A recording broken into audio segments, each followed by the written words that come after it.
Moussa Diaw, bonjour. Bonjour. Macky Sall à Nouakchott, dans quelle mesure cette visite illustre-t-elle le rapprochement entre les deux voisins?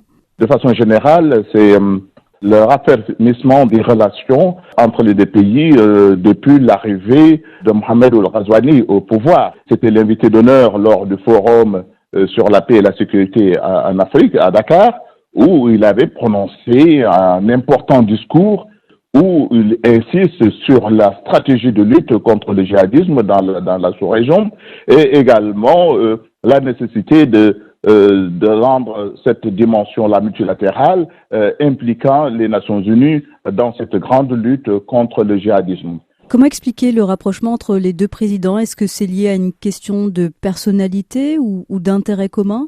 Le rapprochement a été beaucoup plus facile avec Ghazouani parce que c'est une personne qui écoute et qui développe un état d'esprit différent de son prédécesseur. Une vision beaucoup plus profonde dans l'analyse des questions qui englobent toutes les régions. Et donc, des personnalités qui ont pratiquement les mêmes conceptions des relations, notamment le renforcement de la coopération dans cette sous-région.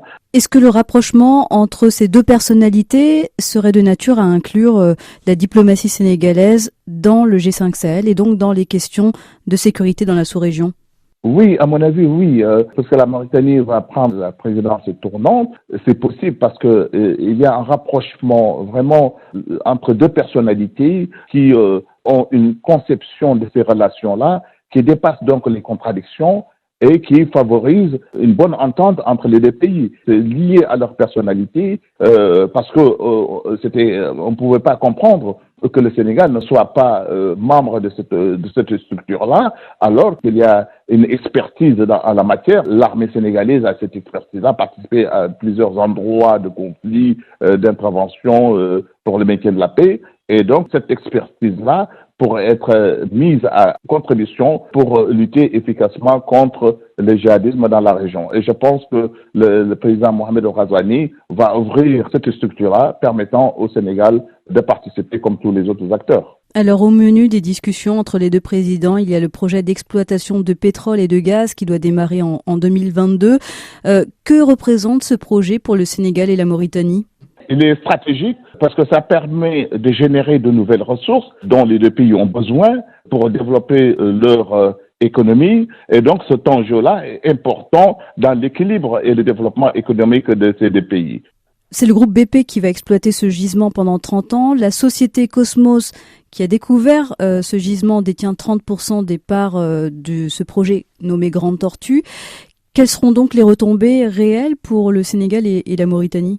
Il y a une part de partage, hein, c'est 50-50 quand les compagnies auront pris leur part et le reste sera partagé de part égale entre les deux pays. Et c'est la raison pour laquelle, conscient de ce que cela représente comme une opportunité de développement économique et social, les deux présidents ont renforcé cette coopération-là, se sont entendus pour partager cette ressource et ça permettrait de créer des emplois, ça permettrait aussi de renforcer l'économie, de créer des projets, d'imaginer des projets et de les créer, de les mettre en œuvre pour le développement économique et social des deux pays. Pour le moment, il semble y avoir une entente sur la question du gaz, mais comment peut-on imaginer que l'exploitation se déroule bien si dans le même temps, l'exploitation de ressources halieutiques, elle, pose problème de manière ponctuelle? C'est très ancien cela. La pêche traditionnelle au Sénégal, les pêcheurs n'ont pas l'habitude de respecter les frontières maritimes. C'est ça la grande question. Ils s'aventurent dans les eaux mauritaniennes et les gardes-côtes mauritaniens surveillent. Et c'est ce qui pose souvent des problèmes.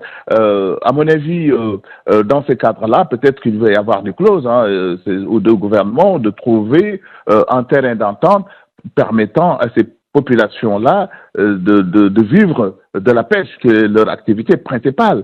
Et je pense qu'il faudra que les deux pays puissent s'entendre sur cette question-là et régler ça définitivement. Et c'est possible de régler cette question à partir de compromis qui seront trouvés de part et d'autre afin de lénifier cette question cardinale pour ces populations-là.